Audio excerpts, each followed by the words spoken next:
Good afternoon. Dear shareholders, Namaskar. It is 2 p.m. and time to start the meeting. I welcome all of you to the 45th Annual General Meeting of the company. This meeting is held through video conferencing because of the prevailing situation. This is in compliance with the circulars issued by the regulators. The company has taken all feasible steps to ensure that the shareholders are provided an opportunity to participate in the annual general meeting and vote. Adequate video conferencing facility and live webcast of the proceedings of this meeting have also been provided. The requisite quorum is present and therefore I call the meeting to order. Register of directors and key managerial personnel and their shareholding and register of contracts or arrangements in which directors are interested are available. This will remain accessible to the members for inspection electronically if they so desire. I wish to introduce, for the benefit of our new members, my colleagues on the board of our company. Shri Adil Zanul Bhai, Shri R.S. Gujral, Dr. Shumit Banerjee,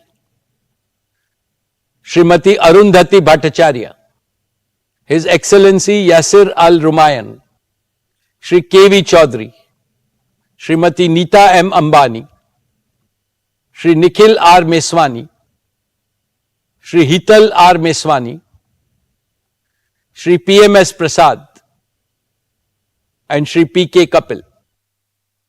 All directors of the company are present at this meeting. Shri Alok Agarwal, Shri V. Shrikant, Chief Financial Officers, Srimati Savitri Parekh, Company Secretary, and Shri K. Sethuraman, and the representatives of our statutory auditors and secretarial auditor of the company are also present at this meeting. Ladies and gentlemen, notice dated August 6, 2022, convening this annual general meeting and a copy of the annual report for the financial year ended March 31st, 2022 has already been circulated to the members of the company electronically. With your permission, I shall take them as read. The auditor's report on the standalone and consolidated financial statements and the secretarial audit report of the company for the financial year ended 31st March 2022 do not contain any qualification, reservation, adverse remark or disclaimer. Accordingly, the reports are not required to be read out as provided in the Companies Act 2013. Now, I will begin my formal address to the shareholders. My dear share owners, Namaste. A very warm good afternoon to each and every one of you. It gives me great pleasure to welcome you to the 45th Annual General Meeting of Reliance Industries Limited. Like the previous 2 years, this AGM is also hosted on a digital platform. The digital platform enables more shareholders from across the world to participate in the AGM. I miss the warmth and the bonhomie of our personal interactions. I sincerely hope that next year we will be able to switch to a hybrid mode which will combine the best of both physical and digital modes. Friends, 2 weeks ago, we celebrated Azadi Ka Amrit Mahotsav, the 75th anniversary of India's independence. Our visionary Prime Minister, Shri Narendra Bhai Modi ji, in his most inspiring speech on August 15th, has given us a clear roadmap to make the next 25 years the most transformational in the history of our motherland. The Panch Pran, or the 5 imperatives he has articulated, will surely make India a developed nation by 2047. He has aptly described that the next 25 years is India's Amrit Kal, the era of elixir. Within the next one generation, India is set to achieve more than all the post-independent generations have collectively achieved so far. And Reliance is set to make a far greater contribution to India's prosperity and progress than we have done so far. Friends, the world has almost fully overcome the COVID pandemic. This is heartening.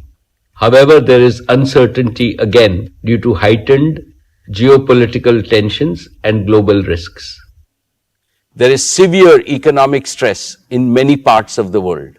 Rising fuel, food, and fertilizer prices are impacting everyone in the world.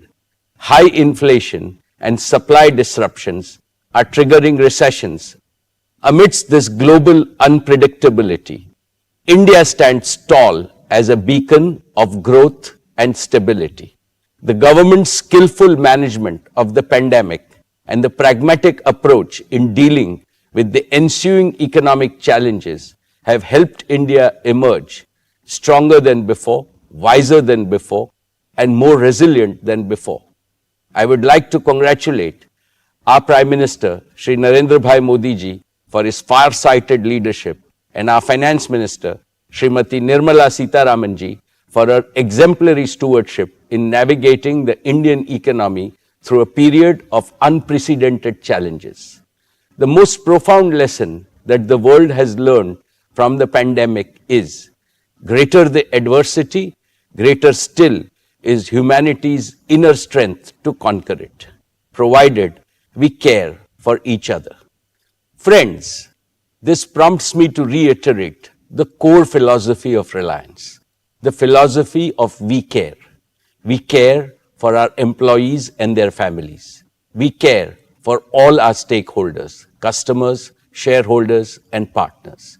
We care for India and all 1.4 billion Indians. We care for the planet and its people. It is the philosophy of doing good to do well.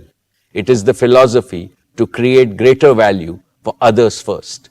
The ever-expanding circle of care enhances respect for Reliance globally and ensures its sustainable growth year after year, decade after decade, and generation after generation. Dear friends, let me now speak about the business and financial performance of your company in the year 2022. Reliance has continued to make all-around progress across its businesses. Our company became India's first corporate to cross $100 billion in annual revenues.